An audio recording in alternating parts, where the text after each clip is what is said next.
Muy buenas, bienvenido y bienvenida a un nuevo capítulo del podcast de Salud Integrativa. Tengo a mi lado a mi fiel amigo y compañero Eloy.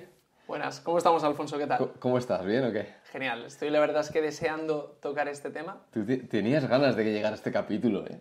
Yo por mí lo hubiese hecho el capítulo 1, ya lo sabes, por todo lo que pienso. Sabes también que me gusta la polémica y me gusta mojarme y decir lo que opino en todo momento. Yo soy más tranquilo, pero... Tú eres más recatado en este aspecto. Pero bueno. no me mojo, no. Aquí nos vamos a mojar y, como bien sabéis, pues en este podcast, pues no solo vamos a hablar de cosas relacionadas objetivas, de ciencia, sino que vamos a dar también nuestra opinión al respecto, porque Sí, al final en la vida también, la vida es su opinión, ¿no? Entonces, bueno, pues el tema que nos atañe hoy es cómo funciona la investigación. Y vamos a dar también nuestra opinión acerca de la propia investigación y de las universidades, que, bueno, por suerte o por desgracia, los dos tenemos titulación universitaria, ¿no? Entonces sabemos muy bien Vale, sí. y hemos vivido esa parte de tener que hacer estadística, tener que aprender sobre método científico, dar con profesores, catedráticos... Sí, además de verdad. Dar con gente importante, no tan importante, y bueno, pues se aprende. O sea, a mí me parece que la universidad es un lugar porque bueno, yo estoy contento de haber pasado por ahí, sobre todo por lo que aprendes, ¿no? Así que nada, bueno, el tema que nos atañe hoy es, pues como ya hemos dicho, vamos a hablar sobre ciencia, investigación y universidad, ¿no? Así que, bueno, brevemente vamos a hablar primero de qué es, Los estudios científicos. los estudios científicos, ¿no? ¿Cómo funciona para que la gente lo sepa? Sí, porque realmente un estudio científico lo que busca es, a través del control de ciertos parámetros sobre una población, pues ver si, en nuestro caso, en salud, sobre una población, qué ocurre, ¿no? Claro, exacto. Lo único que existen diferentes tipos de estudios científicos y claro, muchas veces cuando hablamos con la gente le decimos, un estudio científico, claro, hay muchos tipos, entonces vamos a explicar un poquito, en concreto tú vas a explicar un poco qué tipos hay, ¿no? Exacto. Muy bien. Sobre todo para tener claro pues, qué tipos hay, de que no es lo mismo al final, pues como ahora contaré, una revisión sistemática comparado con un artículo de opinión, o sea, de un experto, no tiene nada que ver, ¿no? Entonces, pues vamos a ello, ¿no? Vamos a ir desde digamos, unos criterios más subjetivos hacia más objetivos. Digamos que en ciencia lo que hay que intentar hacer es, en los estudios, aislar lo máximo posible para encontrar evidencias de que algún efecto sobre una población pues tiene de verdad ese efecto, ¿no? Entonces, pues vamos yendo hacia más criterios objetivos. En la base estarían pues investigaciones in vitro, que esto básicamente sacar del organismo a una parte. Un ejemplo muy claro es coger que hay estudios de esto mucho, coger la columna vertebral y generar una presión sobre una columna vertebral que está fuera del cuerpo. Exacto. Y ver, pues, con tantos ciclos de flexión se rompe. Pues eso sería un estudio in vitro. Luego pasaríamos a investigaciones con animales, que como su propio nombre indica, pues son en animales, principalmente en mamíferos, se suele utilizar pues, sobre todo ratas, ¿no? Sí, también cerdos y gatos he visto. Cerdos, por ejemplo los de columna, se utilizan mucho las columnas de cerditos, sí, porque tienen bastante similitud hacia la humana, pues es fácil de coger, ¿no? Sí. Entonces, pues, bueno, ese sería el siguiente punto. Más arriba iríamos hacia ideas, opiniones editoriales. Exacto. Que, bueno, pues como bien su nombre indica, es una opinión. Entonces, si buscamos criterios objetivos, nos pueden dar como un marco teórico, algún experto o una revista que sea un artículo más de opinión, nos puede dar un marco concreto, pero realmente pues no podemos decir que esto es lo más objetivo que hay, ¿no? Sí.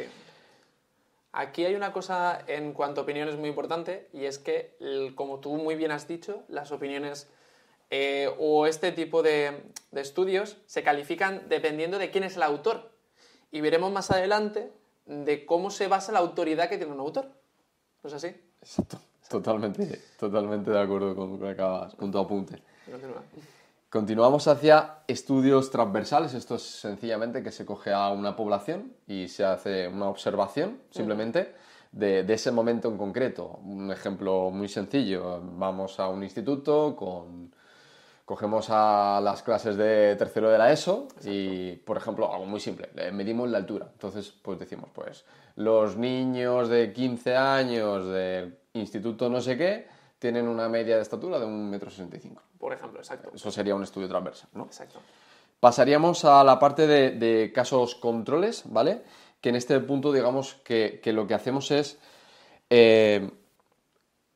un ejemplo muy básico, hay una persona que se le interviene por ejemplo, de una operación, pongamos, ligamento cruzado anterior, y se ve cómo evoluciona en el tiempo tras esa operación. Eso sería un ejemplo muy básico de casos controles. Y aquí habría que decir que realmente, normalmente los casos controles se dan en una persona. O sea, se hace un caso control, es decir, se analiza una persona. Exacto. Cuando se hace referencia a este tipo de estudios. Exacto. El siguiente punto sería el de estudio de cohortes, que digamos que se realiza una intervención en un momento en concreto y si es prospectivo se mira desde ese punto hacia futuro y si es retrospectivo al revés, respecto a cómo estaba en el pasado. Un ejemplo muy básico, se vacunan a todos los niños de cierta edad y se ve el efecto a posteriori, eso sería prospectivo. Exacto. Y si se mira respecto a cómo estaban, sería retrospectivo. Exacto. Por poner un ejemplo súper básico. ¿De acuerdo?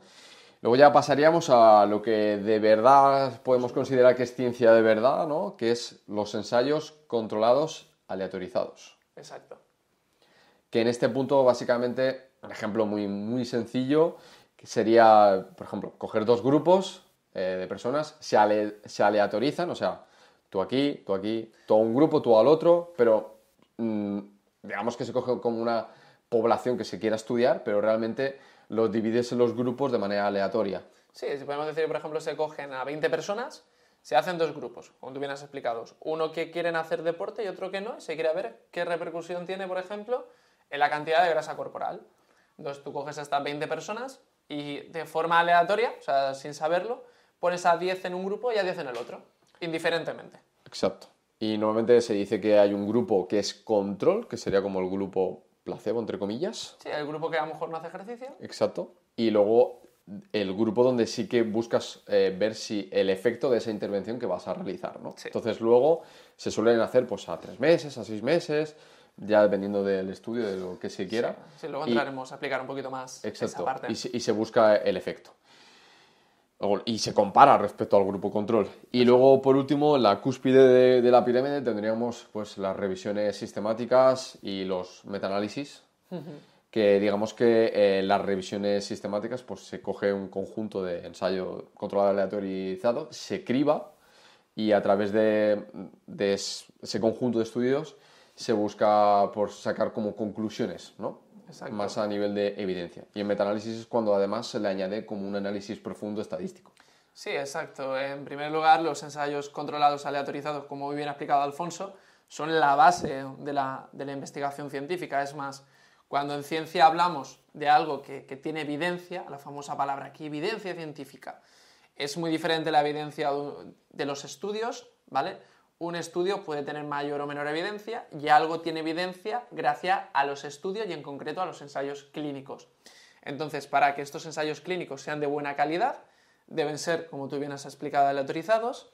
Normalmente suelen haber varios grupos, mínimo 2, hay 2, otras veces hay 3 y otras veces hay 4, dependiendo de lo que se quiera hacer.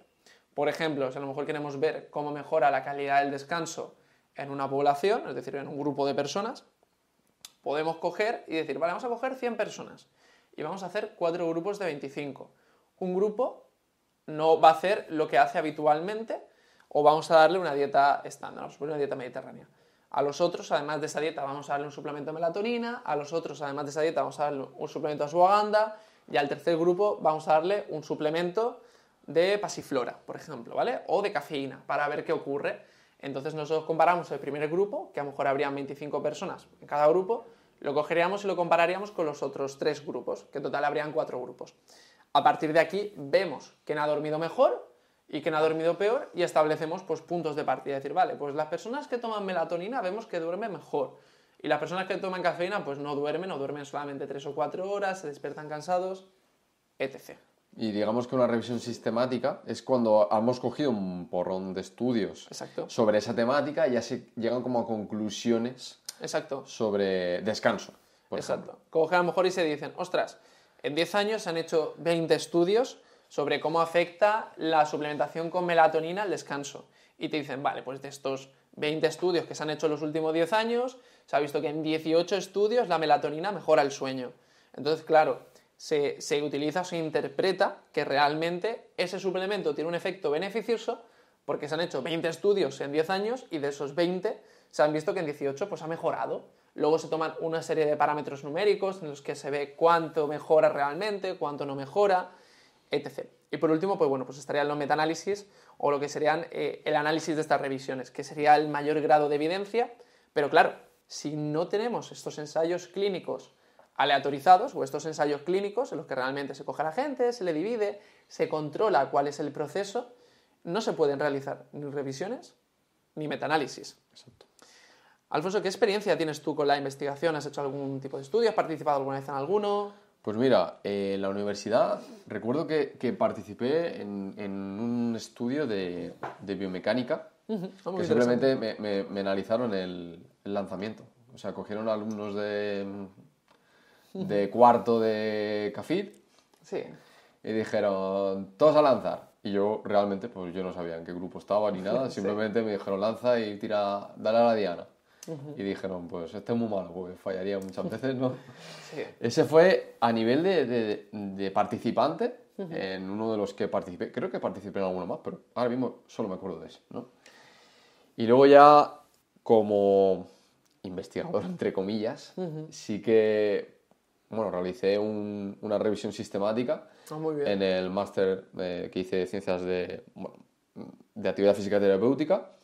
Y ahí participé, evidentemente, hice yo la revisión sistemática y luego lo tuve que presentar en el trabajo fin de máster. Entonces, bueno, pues ahí digamos que he hecho Nuestros pinitos, ¿no? algo de ciencia. Yo no tuve TFG porque yo vengo de licenciatura, entonces yo no tuve... Que ya hay gente que para sacarse de la titulación ya hace algo de ciencia, ¿no? Y en mi caso eso ha sido lo máximo que he hecho. Luego al final pues no lo publicamos, pero realmente porque luego tenía que hacer mucho trabajo que yo creo que no me compensaba. Sí, no. Pero digamos que ese fue como investigador, la única cosa que he hecho más relacionada con ciencia. Vale. ¿En tu caso? Sí, yo estuve en el último año de universidad, de la doble titulación que hice, sí que estuve en un grupo de investigación y sí que hicimos varios estudios. Yo participé al final, no es que los hiciera yo solamente, sino que éramos varios compañeros, pero sí que hicimos un par de ensayos clínicos y fueron bastante interesantes. Se realizó sobre cómo la actividad física ayudaba a mejorar a los pacientes post-COVID, porque justo fue la época del COVID y la verdad es que fue muy interesante y la verdad es que aprendí mucho.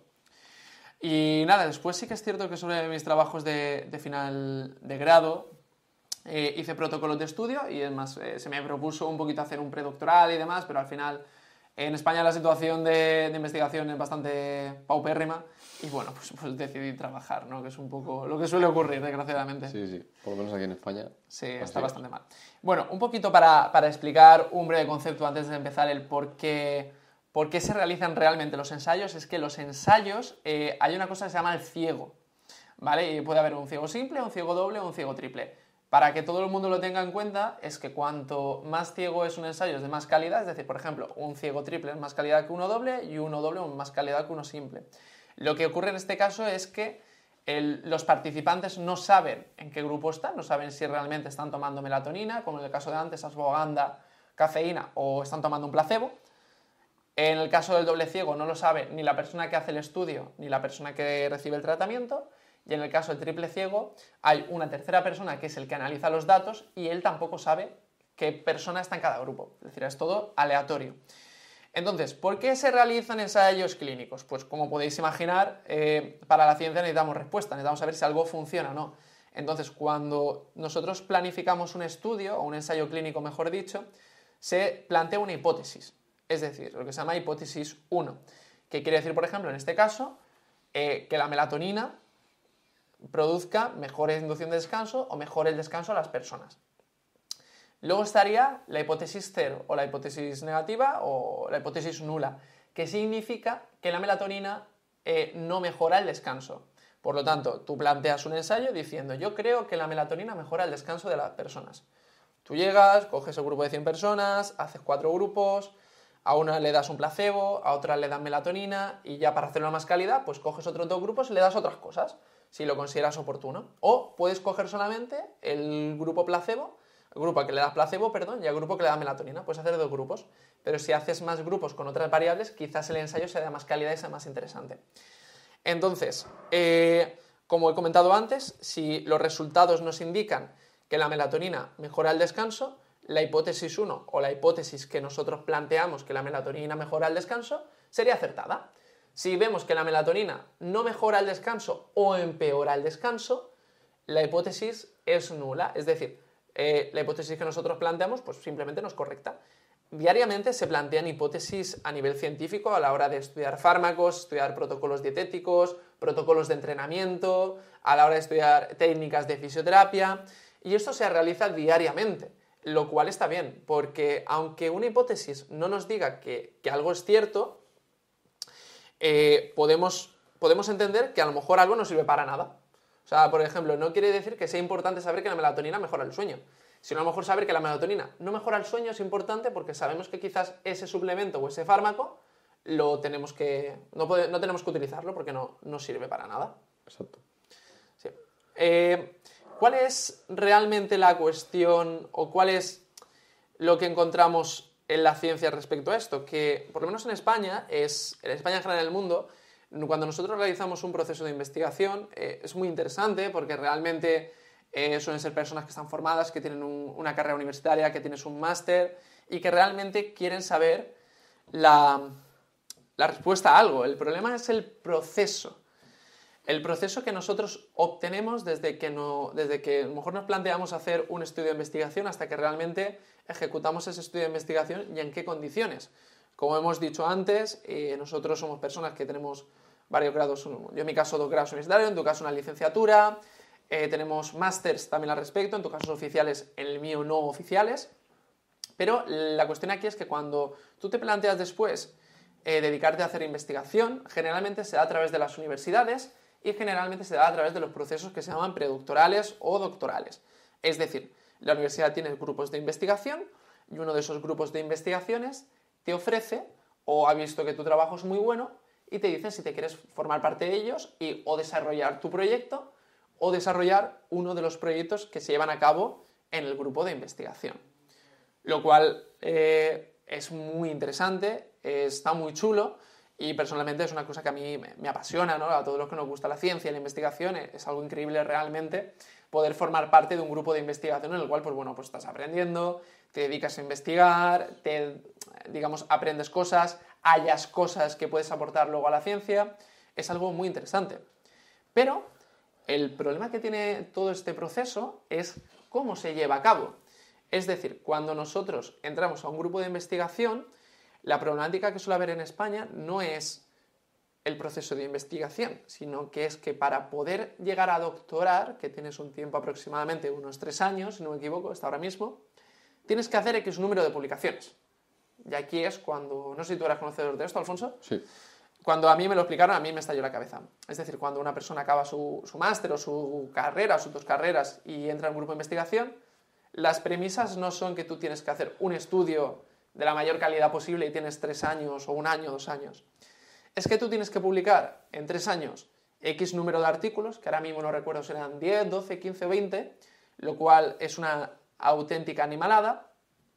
Obviamente, todos estos artículos no tienen que ser ensayos, pero tienen que ser informes, estudios transversales, tienen que ser opiniones. Entonces, la persona tiene que realizar cierta serie de estudios que no son de calidad. Aquí es donde viene el primer problema. El segundo problema suele ser que además de que nosotros tenemos un tiempo limitado y tenemos que hacer muchas publicaciones en poco tiempo, suele haber ciertos intereses o suele haber ciertas problemáticas detrás o ciertos investigadores que a lo mejor les interesa que el resultado de un estudio sea positivo, sea negativo, o a lo mejor esas personas llevan muchos años trabajando en esos estudios y te piden que tú les ayudes para tú poder publicar. Es decir, para tú poder llegar a ese número de publicaciones en los 3 años, tú además de tu proyecto, tú a lo mejor tienes que ayudar a otros investigadores a llevar a cabo sus proyectos. Y aquí es donde vienen una de las problemáticas. Exacto. Yo tengo un caso, en concreto que le ocurrió a un amigo, y era que su tutor, pues evidentemente estaba dentro del ámbito científico, y claro, de los 4 o 5 tutorandos que llevaba, prácticamente a todos les obligó, entre comillas, o instigó, o se puso muy pesado en tu artículo hay que publicarlo. Realmente, Exacto. normalmente eran, pues a lo mejor una revisión sistemática de cualquier, de la temática que sea.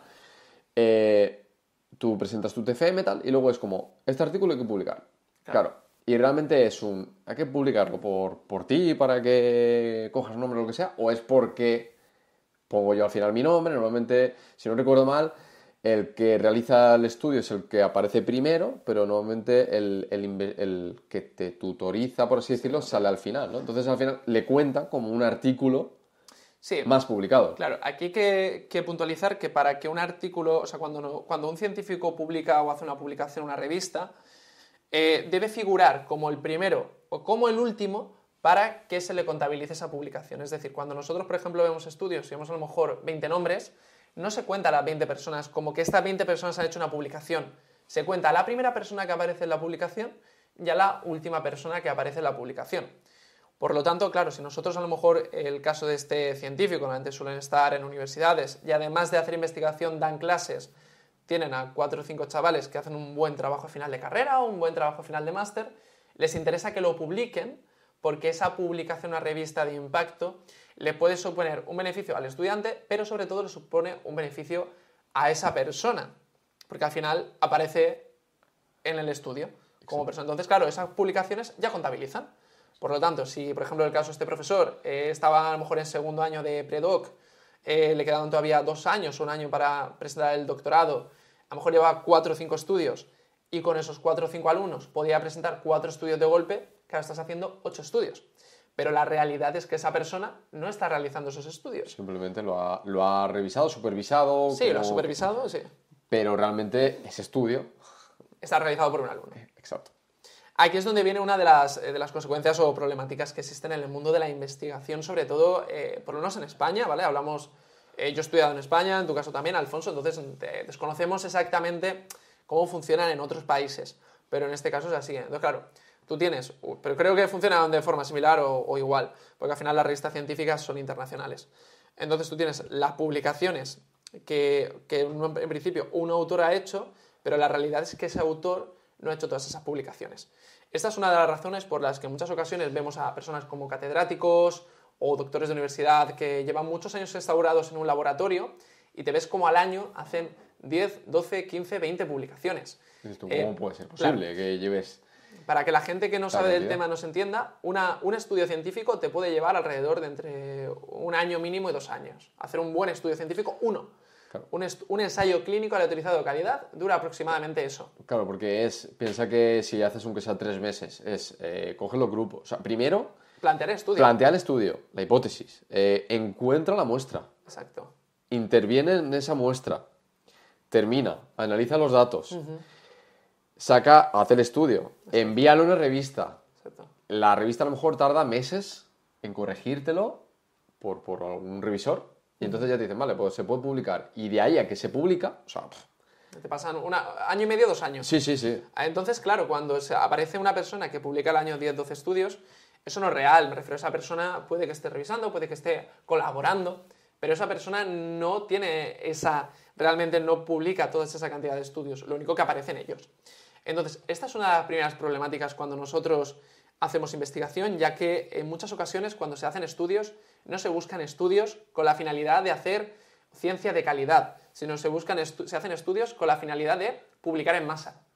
Porque la publicación en masa es necesaria para poder doctorar, por un lado, por otro lado, para poder seguir teniendo esa utilidad, y luego, por otro lado, pues las personas que ya están asentadas en esa figura de doctores... Que aumenta su reputación. Claro, y luego las personas que están asentadas como doctores o catedráticos, como muy bien dice Alfonso, aumenta su reputación. Exacto.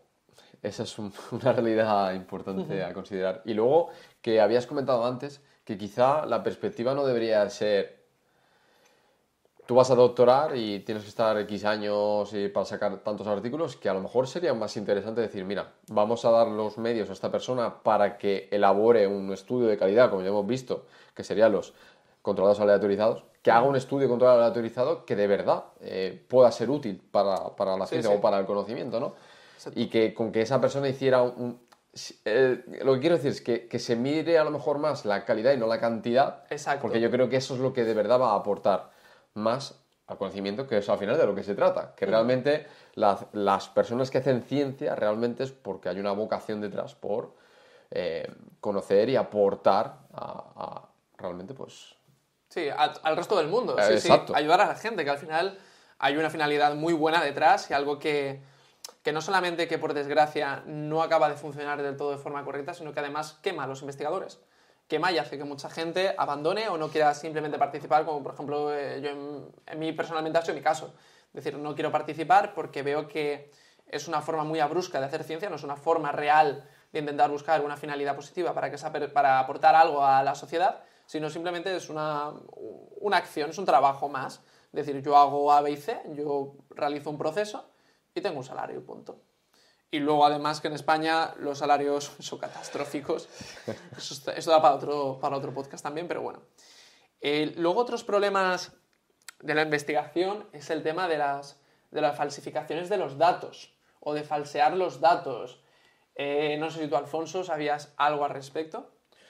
Yo realmente sé que existe eso, pero realmente no lo he visto o no he estado tan metido dentro de ese mundo como para decir, oye, pues aquí me suena que esto no me encaja, ¿no? Estos datos o este estudio y demás, pero bueno, sí que es verdad que alguna vez hemos leído algún estudio que dices, hostia, vaya conclusión más rara llega a este estudio, ¿no? Sí, o datos que no te cuadran muy bien, o Eso suplementos que te dicen que funcionan muy bien. Sobre todo pasa mucho con el tema de suplementación y tema de farmacología, más quizás con tema a lo mejor de entrenamiento, etc. Pero sí, con técnicas o con técnicas de fisioterapia pasa muchísimo. Sí. Sí, normalmente aquí lo que ocurre también es que esto es una pena, que se dan, o sea, al final, muchas ocasiones cuando se hace un estudio hay una empresa detrás, muchísimas ocasiones. Y en otras ocasiones no hay una empresa detrás, pero inconscientemente el investigador quiere que su hipótesis sea cierta. Entonces, muchas veces los datos, y esto es así porque yo lo he visto de primera mano, se falsean. Es decir, no se toman bien las muestras y realmente muchas veces se dice que pasan estudios, sufren auditorías externas, que es decir, va a una empresa o a otra persona y revisa que todos los datos se estén tomando de forma correcta, etc. Pero esto no siempre ocurre y en muchas ocasiones se interpreta que los estudios han sido hechos de forma lo que se llama bioética o ética, es decir, que no se ha falseado ningún tipo de dato, pero no siempre es así, porque en muchas ocasiones cuando la persona recoge los datos puede decir que a lo mejor tú que has tomado melatonina, que a lo mejor realmente dices, no he dormido mejor, poner que sí, pero a lo mejor hay otra persona que está recopilando los datos, ¿no? Entonces, muchas veces hay que creer en la benevolencia de la gente y se han visto casos de personas que han estado expuestas a premios Nobel, es decir, personas que se le han propuesto para hacer premio Nobel, que se han descubierto que muchos estudios eran falsos, incluso, no recuerdo ahora mismo el autor, lo dejaré en la descripción, pero habían casos de una persona que fue propuesta al premio Nobel, no recuerdo tampoco el año, y justo en el trámite de investigación de todos los procesos de ver si los estudios eran correctos y demás, se vio que este autor se había inventado no sé cuántos estudios, no recuerdo si eran 10, 15... Pasó hace unos 5, 6, 7 años, puede pero ser. es que no fue hace mucho, fue el 2000 algo, 2010 o 2012, no recuerdo exactamente. Pero sí, entonces han habido casos en los que personas que han estado expuestos a darles premio Nobel se han visto que tenían estudios que o eran falseados o incluso todo el estudio era inventado. Entonces, yo esto como persona científica que abogo mucho por la ciencia, por realizar ensayos, que he estado en grupos de investigación, he visto también de primera mano como algunos datos a lo mejor no se han cogido de forma correcta y viendo esta serie de circunstancias, yo muchas veces dudo de la ciencia, pero porque realmente cuando se dice que hay ensayos clínicos o revisiones con evidencia científica, puede que algo no esté hecho de la forma correcta o que no se haya tenido factores éticos en cuenta y por lo tanto estén falseados. Sí, esto totalmente ocurre Y además luego, por otro lado, como he comentado, hay veces que hay intereses e incluso muchas empresas financian estudios, que eso se llama, por ejemplo, doctorados industriales. Tú a lo mejor tienes una empresa de suplementación y quieres saber si el suplemento, la creatina, funciona o no funciona. Entonces tú coges y financias un estudio. Entonces este tipo de investigaciones están muy bien porque permiten que los investigadores tengan quizás un salario mejor o tengan una tranquilidad económica, pero por otro lado la problemática que suele haber es que hay una empresa detrás que quizás tiene un interés. Este tipo de subvenciones suele salir plasmada en los estudios. Si por ejemplo Nestlé financia un estudio, eso tiene que salir publicado. Pero hay ocasiones en las que ocurre es que a lo mejor una empresa tiene una fundación o tiene una asociación y esa fundación o esa asociación es la que financia un estudio, o empresas que financian a universidades o que aportan a universidades y los que hacen la investigación es la universidad. Y entonces hay, digamos, formas de camuflar las empresas que están detrás. Hay diferentes, digamos, herramientas que no son muy éticas, pero que se llevan a cabo. Exacto. Por eso aquí quizá cobra importancia el hecho de que existan revisiones sistemáticas y metaanálisis, porque al final, digamos que cogen el estudio de la universidad de no sé qué país y la misma temática en Japón y la misma temática en Australia. Exacto. Entonces, de ahí sí que se puede, de cierta manera, quitar ese posible sesgo intencionado, ¿no? Que pueda haber hacer con un estudio. Que esa es, digamos, la herramienta, entre comillas, para evitar estos problemas, pero que aún así pues, pueden persistir. Exacto, como bien explica Alfonso, es una muy buena herramienta para filtrar. Lo único que en muchas ocasiones, pues bueno, en la práctica clínica la gente justifica la evidencia a través de, como hemos comentado, algún estudio, la gente que dice, es que en un estudio se ha visto, es que los estudios al final pueden estar sesgados, entonces hay que interpretar la ciencia como algo que es importante, porque realmente es importante, pero un poquito desde las pinzas de saber que si no hay mucha base de evidencia al respecto, puede ser complejo a veces saber si algo realmente es útil o no es útil. Esto pasa muchas veces de gente que a lo mejor quiere hacer un artículo de lo que sea, de blog o en redes sociales, ¿no? Buscan un estudio que confirma su teoría, ¿no? Exacto. Entonces cogen y dicen, la evidencia dice... No, la evidencia no. Ese estudio dice que para categorizar había distintas... Evidencia A, ¿no? Sí. B. O sea, lo que más evidencia tiene es evidencia A y para eso se necesitan no sé cuántos revisiones sistemáticas o metaanálisis para decir el efecto, ejemplo, la melatonina, ¿verdad? Que mejora el descanso. O sea, se necesitan muchos estudios para... Y eso es lo que al final se conoce como evidencia científica, Exacto. no lo que dice un estudio, porque encima corremos el riesgo de que ocurra lo que tú mismo acabas de comentar, de que ese estudio es que puede estar falseado o incluso inventado. Claro, sí, es que hay casos de estudios que son inventados. Y aquí es donde me gustaría ligarlo con otro concepto, una cosa que normalmente la gente no suele conocer y que una vez que estás metido dentro del mundo de la investigación y de las universidades te das cuenta, y es el tema de la reputación de los autores. Es decir, un autor gana autoridad, que es una palabra que a mí me encanta, gana autoridad, conforme más publicaciones tiene. Pero como os he explicado, conforme más arriba estás dentro de la jerarquía de la investigación, más capacidad tienes de tener a más personas trabajando para ti y que por lo tanto publiquen más, tú posicionarte como un experto en X materia, aunque realmente no seas tan experto. No sé tú, Alfonso, ¿has conocido alguna vez algún profesor o alguien que se posicione como un experto cuando realmente no lo es? Yo los conozco, los he conocido, no hace falta dar nombres, pero... Yo en concreto no, pero sé que existe porque lo hemos hablado tú y yo, y he hablado con otras personas de que tal persona de tal universidad Sí, realmente... parece que sabe, pero realmente pues ha sabido mover muy bien sus hilos, ¿no? Hace aguas. Entonces, esto es muy importante, me parece algo que a mí también me explotó la cabeza y es interesante que sepa la gente, y es cómo funciona eso, las posiciones de autoridad, y que cuando muchas veces a alguien se le determina como que es doctor en neurociencia, doctor en filosofía, no quiere decir que realmente esa persona no sepa sobre ese tema, pero sí que tiene que tener en cuenta que muchas veces esas titulaciones no dejan de ser titulaciones y no siempre tiene que haber una correlación en que una persona con una titulación alta deba tener muchísimo conocimiento. Normalmente tienen un conocimiento muy específico los doctores sobre una temática en concreto, pero puede que realmente no tengan tanto conocimiento como quizás a lo mejor personas terapeutas, médicos, nutricionistas, entrenadores fisioterapeutas de a pie, que a lo mejor son personas con mucha sabiduría. Sí, que están al pie del cañón todos los días, ¿no? Exacto.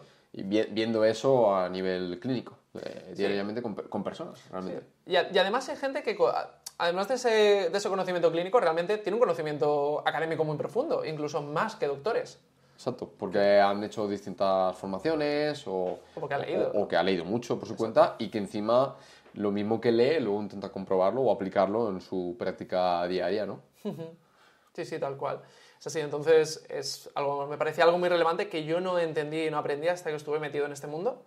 Y una vez que lo aprendí, la verdad es que me cambió un poquito el concepto que tenía sobre dentro de autoridad, profesorado y demás. Ahora me gustaría entrar en un tema bastante peliagudo y polémico en el cual vamos a expresar completamente nuestra opinión, tanto Alfonso, tú como yo. ¿Cómo te gusta? Sí, me gustan los temas polémicos y es... ¿Qué opinas sobre la universidad, Alfonso? Bueno, la universidad tiene cosas muy buenas, pero también otras, pues, que no tan buenas, ¿no? Y bueno, me voy a ir a un ejemplo porque muy en concreto. Ahora seguramente que tú tienes más que aportar al respecto, pero digamos que a veces parece que porque te hayas sacado una titulación a nivel universitario, esa titulación es mejor. Exacto.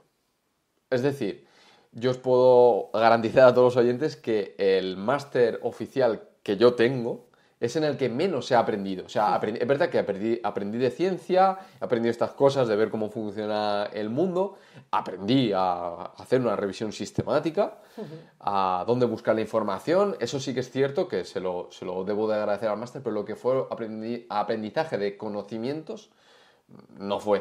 Ni mucho menos. He hecho luego formaciones no oficiales fuera, que he aprendido una barbaridad en comparación con lo que aprendí en ese máster, ¿no? Que esto es algo que yo sí que quería destacar, que parece que porque hagas cosas a nivel de universitario o que tengas... Es que tengo 3 o 4 máster de la universidad tal, que esa persona sea más válida, esté más válida o sea más formada que una persona que no tiene un máster oficial. Yo tengo un máster oficial, pero realmente, bueno, esto aparece en el currículum, pero realmente me ha abierto unas puertas por si en un futuro yo quiero hacer un doctorado, pues poder hacerlo. Pero realmente lo que fue aprender, pues no aprendí, vamos, lo que se esperaba al menos. Sí, entiendo. ¿En tu caso? Bueno, yo en mi caso sobre la universidad, pues tú hiciste una licenciatura, yo en mi caso hice un graduado, porque soy un poquito más joven que tú. En este caso hice una doble titulación, un grado en fisioterapia y un grado en nutrición, pues bueno, que en concreto fueron 5 años. Y después los máster que yo he hecho han sido no oficiales, por lo tanto solamente puedo opinar de la universidad respecto a formación universitaria de grado, no de máster. Y yo la verdad es que mi experiencia en la universidad no fue del todo buena.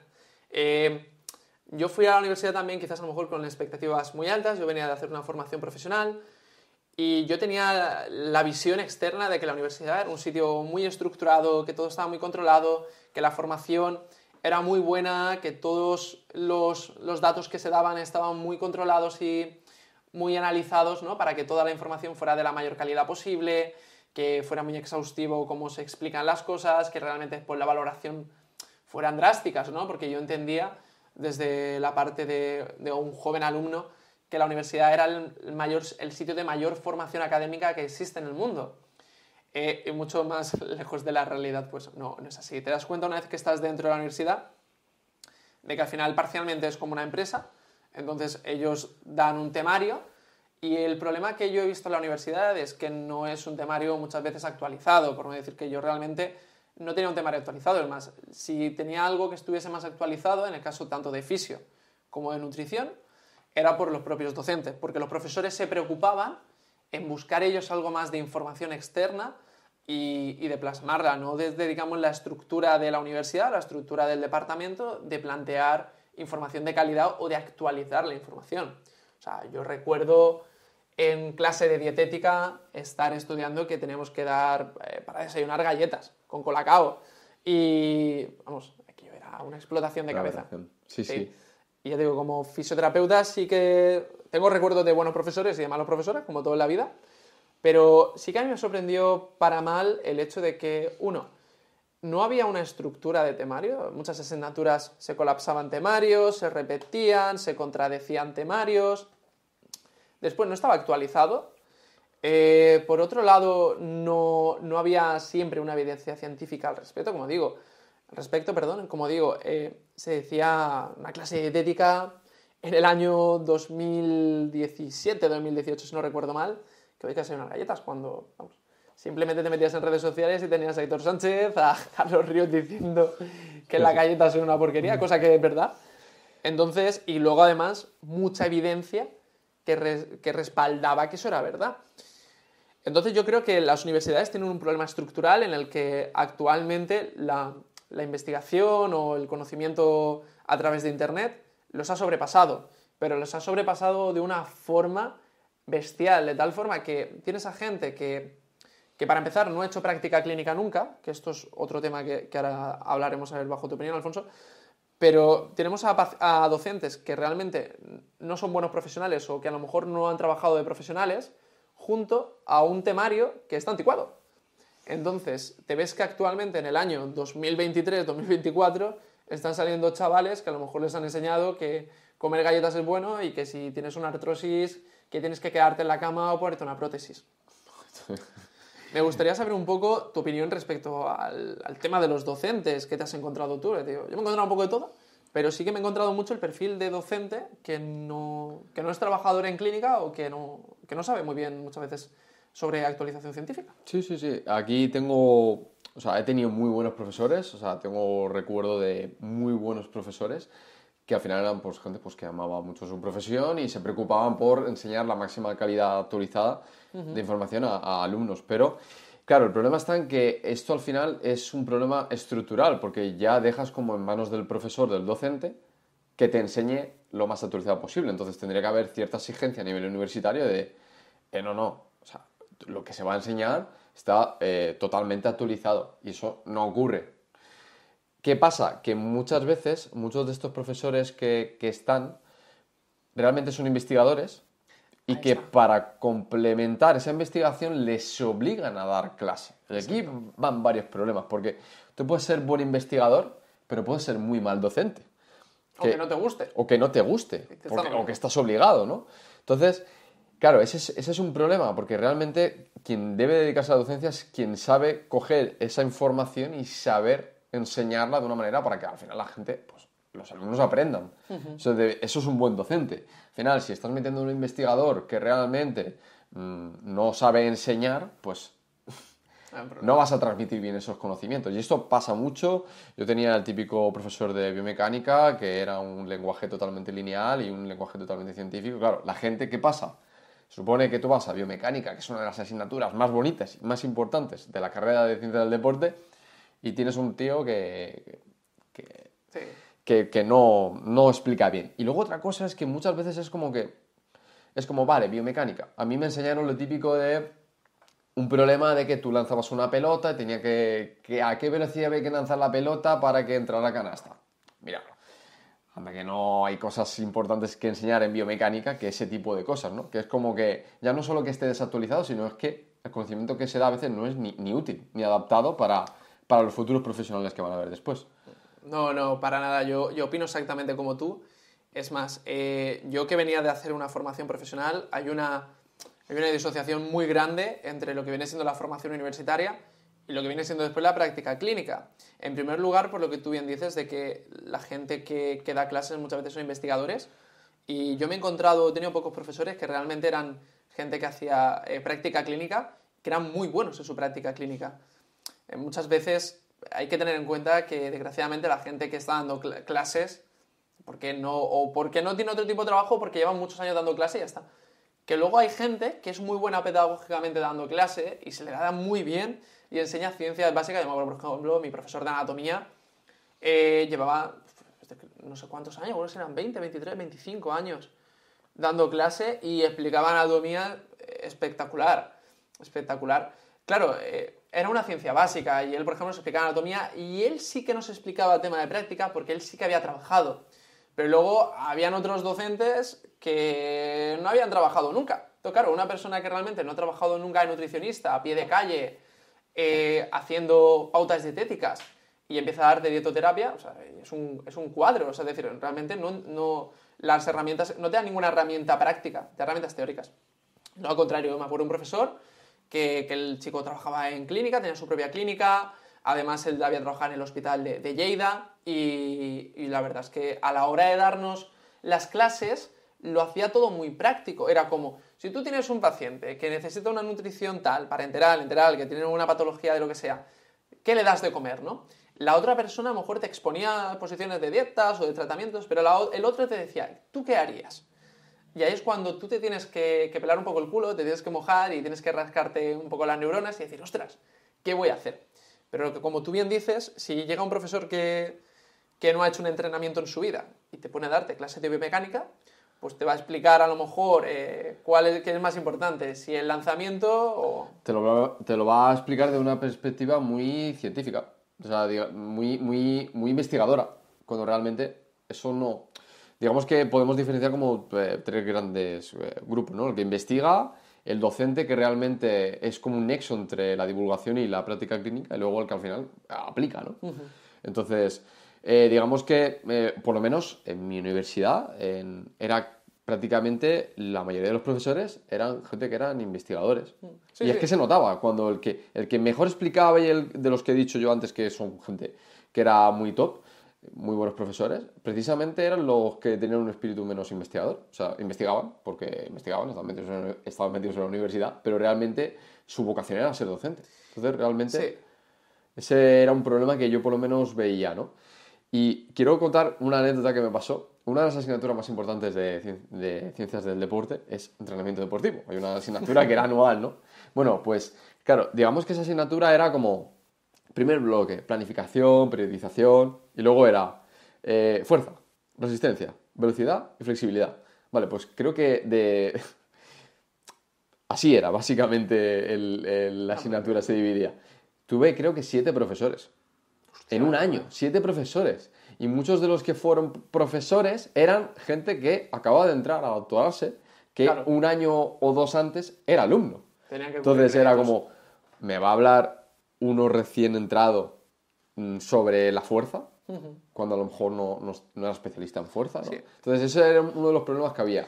Que, ojo, bajo mi opinión, yo creo que una persona, aunque esté recién graduada, puede tener mucho conocimiento. Sí, sí, sí. Pero el problema que aquí hablamos, que aquí vemos, es que cuando nosotros hablamos de formación académica, universitaria, estás preparándote para que la gente salga al terreno de juego el año siguiente a trabajar. Y el problema que hay es que si la persona no ha trabajado al menos 1 o 2 años, no es capaz de explicar qué es lo que ocurre en el campo. Porque que es un poco esto de lo que estamos hablando ahora. Si una persona no has trabajado de entrenador, por muy bueno que sea en biomecánica, tienes que trabajar de entrenador, porque es que no es lo mismo, se nota mucho la extrapolación de los conocimientos que se tienen en el trabajo a un aula. Sí, porque lo más común que había era que cuando hablabas con compañeros que ya se habían también sacado la carrera y tal, decían, es que salgo de la universidad y siento que no sé nada. Han habido muy pocos profesores que te exponían esa realidad, muy pocos, muy pocos. Y aparte, volviendo un poco a mi ejemplo, digamos que Ciencias de la Actividad Física y el Deporte estaba muy enfocada a la docencia y muy poco enfocado hacia la salud, por ejemplo. Y las pocas asignaturas que tuve de salud, que creo que fueron 3 o 4, de las 60 que pude hacer en 5 años, estaban desactualizadas, ¿no? Entonces, Sí, sí. ahí vemos un poco también un poco la tendencia también de cada universidad hacia cómo tenía estructurado todos los cursos y el plan educativo, vamos. Sí, otro de los problemas, bajo mi opinión, de los sistemas educativos, sobre todo de la universidad, es que las carreras de salud, por ejemplo, como es mi caso, de fisioterapia, incluso enfermería, sí que introducen más prácticas, pero el problema es que te tienen muy alejado de la parte académica de la realidad. Por ejemplo, esto lo vi en la formación profesional, de que tenías muchas horas de prácticas al final, pero sí que es cierto que tenías muchas horas de prácticas durante la formación, una FP de grado superior, y ahí parece que no, pero tú ya aprendes. Tú al final, el mejor método de velocidad de aprendizaje es cuando tú estás haciendo algo, necesitas saber cómo hacer algo, lo estudias y lo aplicas. Porque ahí es cuando tu cerebro crea la necesidad, lees cómo hacerlo y luego lo aplicas, entonces estás reforzando ese aprendizaje. Cosa que en muchas carreras, medio a lo mejor en fisioterapia sí que se hacían prácticas bastante en todos los años prácticamente, ¿no? Pero En otras carreras no. Entonces, hoy en día existen los planes duales, que básicamente es que estudias y realizas prácticas a la misma vez o estás en una empresa.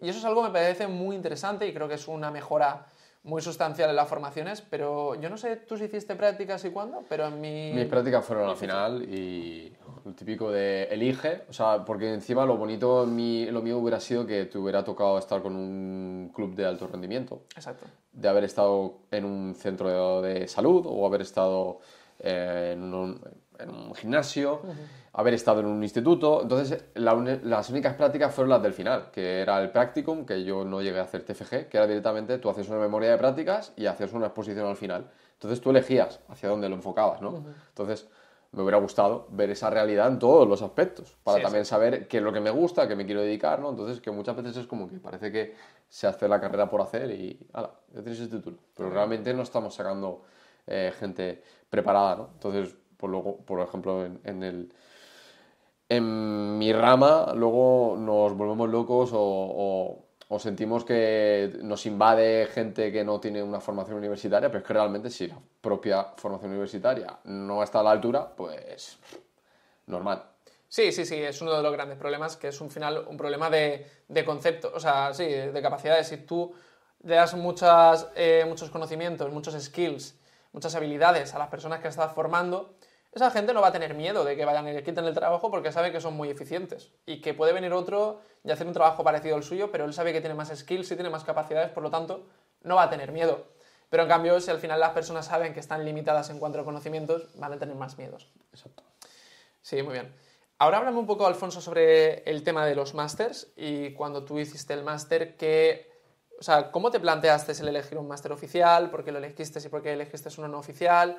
Si te planteaste el no hacer máster, te planteaste también quizás el hacer otro grado. ¿Cuál fue un poco tu visión y tu posición una vez que acabaste la carrera? Porque yo creo que esto, la gente que esté estudiando y no esté escuchando todavía, le puede ayudar. ¿Qué es lo que pasa cuando acabas? A ver, yo realmente, sinceramente, yo fui un pardillo. O sea, me explico. O sea, yo era como, yo tengo que sacarme la carrera, luego me tengo que sacar un máster oficial para luego, pues, ver si quiero ser profesor o tener esa puerta para poder ser profesor, o me quiero dedicar a la salud y quiero tener un máster que me respalde y tal. Y realmente, yo a día de hoy, si volviera atrás, lo que hubiera hecho directamente es hacer formaciones donde sé que el docente que va a enseñar bien y de una manera práctica poder aplicarlo. Porque yo a día de hoy, sí, el máster oficial que hice, aprendí cosas, pero bueno, en relación al dinero invertido, pues lo hubiera destinado a otra cosa y quitarlo del currículum realmente, porque solo me está sirviendo ahora mismo para esto. Sí. A nivel científico sí que es verdad que aprendí cosas, pero que, bueno, las podía haber aprendido fuera también. ¿Qué puntos crees que son clave cuando una persona acaba una carrera? Decir si hacer un máster, si hacer una formación, o decir, oye, pues prefiero a lo mejor esperarme un tiempo y trabajar. ¿Qué puntos o qué ideas claves darías? ¿O crees que son importantes? Yo creo que es ya en el mismo momento en el que están en la carrera, que se anticipen también a lo que quieren hacer. O sea, que se anticipen, pero ya como un conocimiento más transversal en el sentido de que también pues, quieras aprender inglés, porque, yo qué sé, si quieres al final dedicarte en un futuro hacia investigación, pues vas a tener que leer en inglés, ¿no? Exacto. O sea, como que te anticipes siempre, que incluso ya hagas dentro mientras te sacas la carrera universitaria, que hagas formaciones externas de otros profesionales, que intentes como ampliar tu campo de conocimiento, que no te centres exclusivamente al tengo que hacer esta asignatura y sacar un 10, sino busca también qué te va gustando, qué inquietudes vas teniendo, porque eso es una de las cosas que yo me diría al Alfonso del pasado. En plan, ya, conforme estás en la carrera, no te centres exclusivamente en estudiar las asignaturas que te tocan en ese cuatri, sino que, en serio, busca ya a ver qué te gusta y demás. Y luego, evidentemente, hombre, si te gusta, en mi caso, en mi carrera, te gusta la docencia, hombre, pues sabes que tienes que pasar un proceso. Que me tengo que sacar idiomas, que me tengo que sacar, si estás en la Comunidad Valenciana, El valenciano. el C1, el valenciano, que el máster oficial y luego opositar. También tener claro un poco el camino. O sea, informarte también de que para la salida profesional que tú quieres, qué conocimientos requieres y también qué sacrificios requieres. O sea, que tengas muy claro también el camino respecto a lo que te quieres dedicar, qué camino tienes que escoger y qué acciones tienes que llevar a cabo. Entonces, sobre todo, anticípate. Sí, sí, sí. Y una pregunta así bastante personal y bastante polémica. ¿Tú volverías a hacer la carrera de ciencias del deporte o sabiendo que quizás puedes ejercer, aunque sea éticamente muy debatible que puedes ejercer como entrenador sin el grado, o perdón, sin la carrera de licenciatura en tu caso, ¿volverías a hacer la carrera? Buah. Sí, no. O sea, yo me lo pasé muy bien en la carrera. O sea, conocí a gente genial. O sea, por ese lado no me arrepiento. Por otro lado, luego dices, joder, es que es una carrera que quizás está un poco maltratada, tanto a nivel legal como a nivel de los propios colegios, como de la propia universidad. Entonces dices, uy, pues a lo mejor me hubiera decantado, sí que hubiera hecho carrera universitaria, pero a lo mejor me hubiera decantado por fisioterapia, que está más, Tiene por lo ciertas menos, ventajas. más ventajas y más valorada que ciencias del deporte. A no ser que digas, bueno, me quiero dedicar sí o sí a ser profesor de instituto, Claro. de educación física, entonces pues sí, haz CAF, que encima te lo vas a pasar bien, porque es una carrera divertida realmente en muchos momentos. Demasiado divertida, diría yo. Que a veces hubiera sido más necesario que hubieran metido más caña a nivel de anatomía, biomecánica, fisiología, antes que enseñarme rugby y golf a la vez. O sea, Sí, sí, tiene diferencias. realmente... Así que, bueno, te quiero repreguntar a ti Sí. lo mismo. En este caso, ¿tú también estás contento del camino que has escogido? Yo actualmente estoy o sea, siempre he estado contento, excepto cuando estaba estudiando quizás, ya que al final en mi caso yo soy fisioterapeuta y nutricionista y lo bueno que tienen los fisios, que al final son sanitarios, es una ventaja. Los nutricionistas en principio deben justificarlo, a veces que sí, a veces que no, es un poco más complejo, pero lo bueno que tiene la fisioterapia es que es una carrera sanitaria y eso siempre te da un plus de valor, tanto cuando tienes que trabajar, como cuando, si por ejemplo vas a otro país, tienes más ventajas quizás para adquirir trabajo. A la hora quizás a lo mejor de tener un salario, puedes jugar un poco más con la parte que es sanitario y quizás puede incrementar ligeramente tu salario a nivel mensual, o si ofreces un servicio como autónomo, también lo puede incrementar. Entonces, yo a día de hoy estoy muy contento. Quizás si hubiese vuelto a los 16 años, esto llama siempre mucha atención en lo que digo, quizás hubiese estudiado medicina para hacer lo mismo que hago. Lo que pasa es que sí que es cierto que me tendría que plantear, porque es complicado hacer el perfil que yo hago de terapeuta integrativo siendo médico. Siendo fisionutricionista, como que la gente entiende más que hagas entrenamientos o readaptaciones, que hagas pautas dietéticas, que trabajes con suplementación. Queda más claro, pero sí que es cierto que yo no cambiaría de trabajo, a mí me gusta. Y lo bueno que tiene, o lo malo, que pasa cuando tú tienes que estar en un punto como el mío, que quieres ser fisio, o por ejemplo si quieres ser enfermero o si quieres ser médico, es que sí o sí tienes que pasar el filtro de la universidad. Lo cual, bueno, puedo estar más de acuerdo o más de acuerdo, pero no me parece del todo mal que tenga que haber un filtro para ser sanitario, eso lo entiendo perfectamente. Pero es eso, tienes que pasar ese filtro. Entonces, yo por ejemplo me alegro de ser en general sanitario. Sí que no estoy de acuerdo y estoy muy a disgusto muy a disgusto no, pero bueno, estoy a disgusto en general con cómo sea la formación que se me ha dado en la universidad. Digamos que he tenido la ventaja un poco de compensarla por mi lado, estudiando por mi cuenta, pero sí que estoy un poco a disgusto con la formación en la universidad, pero sí que volvería a estudiar fisioterapia, y si pudiese hacer como hice un doble grado de fisioterapia y nutrición, sin ninguna duda. Sin ninguna duda. ¿Y tú qué le dirías a alguien que, para saber, para no cometer a lo mejor esos fallos que a lo mejor he podido cometer yo de no anticiparme, qué le dirías tú a una persona que mientras estudia? Yo lo primero, o sea, si alguien tiene menos de 18 años, 16, 17, 18 más. Muchas veces, tú lo sabes, lo hablamos con pacientes que son chavalines de 16, 17, 18 años, es que indaguen sobre el trabajo. O sea, yo creo que es muy complicado, y esto pasa mucho en España, pero en otros países quizás se lo toman con más calma, ¿no? El hecho de, acabo de estudiar y tengo que irme a la universidad y tengo que saber ya qué quiero ser en la vida, ¿no? La vida es muy larga para saber de qué quieres trabajar. Pero sí que te intereses por ciertos trabajos y veas un poco por dónde quieres ir. E incluso yo le diría a la persona, si a lo mejor tienes 16, 17, 18, 19, 20 años, da igual, y tienes la capacidad de estar algún día con una persona que está haciendo lo que tú quieres hacer en un futuro, hazlo. O sea, si por ejemplo conoces a un fisio y tú quieres estudiar fisioterapia, pero tú quieres ver cómo es el día a día de un fisio, prueba a irte con un fisio. Prueba y vete si puedes con diferentes salas. Si quieres, vete a un hospital, vete a un centro geriátrico, vete a un centro de neurorehabilitación, vete a una clínica privada, vete a un club deportivo y ve observando realmente cuál es la tarea que hace cada uno, porque quizás te pueda ayudar. Y que veas a una persona haciendo una tarea no quiere decir que ese vaya a ser tu trabajo, pero puedes entender un poco cuál puede ser el contexto. Te un poco la idea, sí.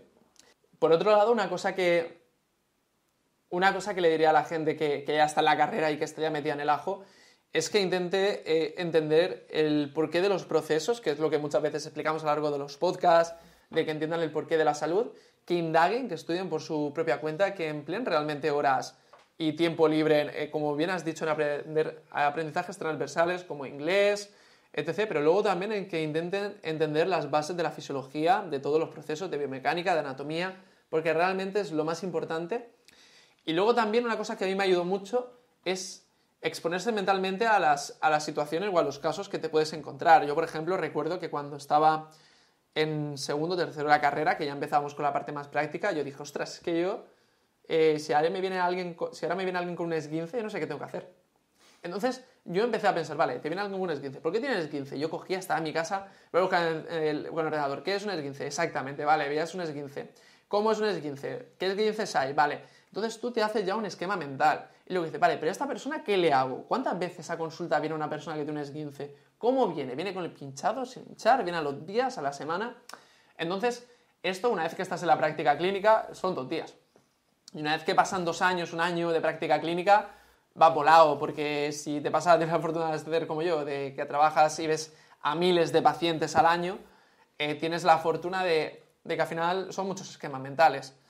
Pero si eres estudiante y no sabes muy bien qué tienes que hacer eso te puede ayudar. Y si tienes a alguien de confianza, alguien de referencia, pregúntale. Decirle, oye, mira, tío, estaba pensando, ¿cómo funciona el esguince? ¿No? Hablo en esguince como si eres médico y quieres aprender sobre medicina, como si eres abogado y quieres aprender sobre derecho. Ve a un abogado, pregúntale, indaga de cómo serían casos. Hoy en internet ya hay casos clínicos, te puedes ir y buscar casos y indagarlos. Entonces eso, intenta buscar la parte práctica del aprendizaje. O sea, cuando al final tú aprendes algo es para luego realizarlo prácticamente. Plantéate cuál sería ese contexto e intenta estudiar para que ese contexto sea lo más llevadero posible. No estudies para sacar una nota, eso es inútil. Y cuando tú aprendas para solucionar un problema real, entonces después la parte académica, la parte más de estudio, te va a resultar una tontería. Es más, cuando tú estés estudiando y realmente sepas sobre la materia y sepas, por ejemplo, cómo tratar, en nuestro caso, un esguince, cuando tú vayas a un examen y te pongan el caso de valoración de un esguince, te va a parecer la mayor tontería del mundo que, por ejemplo, pasa en mi caso, ¿no? Era como valoración de una persona con un ictus en el hemisferio derecho. O sea, yo ya sé lo que tengo que hacer, ya sé cómo me va a ir la persona, porque lo he visto. En mi caso, por ejemplo, porque había hecho prácticas clínicas y había estado con personas, pero además porque yo me había planteado esa situación. Persona que te viene con una rotura del ligamento cruzado anterior y la han operado. Yo ya sé cómo me viene una persona que han operado el cruzado. Yo ya sé qué tengo que hacer, ya sé qué no tiene que hacer, lo sé todo, pero porque lo he contextualizado en mi mente en una posición práctica y luego, a partir de tener la necesidad de decir, hostia, ¿qué coño tengo que hacer? Me he puesto a estudiar para saber qué tengo que hacer y entonces ya he entendido qué es lo que tienes que hacer. Pero ese es el problema de la universidad, que no te dicen, vale, te entra un tío un jugador de fútbol que tiene que mejorar la fuerza en el glúteo medio y en cadera. ¿Qué le haces? Nadie te dice eso. Y como nadie te expone en esa posición y no te ves agobiado, estresado, rojo, y dices, hostia, es que estoy jodido. Tampoco le ves la importancia. Claro, no le ves la importancia. Y cuando llegas el primero, el segundo, el cuarto, el 10º día al curro y te entra un tío en muletas con la rodilla hecha una castaña, dices tú, te quedas con la cara de acojonado que se tenía que haber quedado en la universidad porque no tenías ni puta idea. Ese es generalmente claro, el gran problema que yo veo. Totalmente. Y muy de acuerdo con esto que acabas de decir, la verdad. Sí. Así que nada, muy bien. Bueno, por mi parte, bueno, creo que ha sido un capítulo bastante completo, ameno. Y bueno, pues espero que, sobre todo, pues a ti oyente, pues te haya servido para entender un poco la realidad dentro del mundo de la investigación y del ámbito universitario. Sí. Que si eres un futuro estudiante, pues también sepas un poco esta realidad. Nosotros cuando empezamos a estudiar no existía este tipo de podcast donde la gente te hablaba de su experiencia, ¿no? Pues aprovecha, por lo menos, ten la información y ya decides tú qué aplicar y por lo menos con más información vas a saber decidir mejor. Sí, yo la verdad es que, bueno, es un podcast que, como ya te he dicho, ya mucho tiempo queriendo hacer porque a mí me hubiese gustado escucharlo años atrás. Y bueno, esperamos que tanto a la gente que es usuaria de servicios sanitarios les sirva también para entender un poco a estos sanitarios y les sirva para decir, primero decidir el sanitario y dos, entender por qué el sanitario quizás hace ciertas acciones, te explica cosas, cuando te dice a lo mejor, la ciencia, mira, creemos que los tiros van por aquí, pero es que no sabemos si está claro o no. Que la persona entienda que realmente la ciencia no lo sabe todo y que la ciencia está en progreso ahora. Entonces, cuando alguien o un médico o un fisio o un enfermero te dice que algo no lo sabe, no es porque te esté engañando, porque no se sabe, pero ni lo sabe él y probablemente lo sepa mucha gente. Exacto. Y pues estudiantes, personas jóvenes que nos estén escuchando, nada, animarles a que realmente entiendan el porqué, intenten solucionar problemas, no solamente estudiar y sacar buenas notas. Y bueno, simplemente decirles que si necesitan algo, que estamos a su servicio, que pueden dejarnos un comentario, pueden escribirnos a través de redes sociales, a través de correo electrónico, que pueden seguirnos también a través de las redes personales nuestras, de Espalda en Forma y de Readaptación Integrativa. Y que bueno, que esperamos que les haya gustado este capítulo. Seguro que sí. Seguro que sí.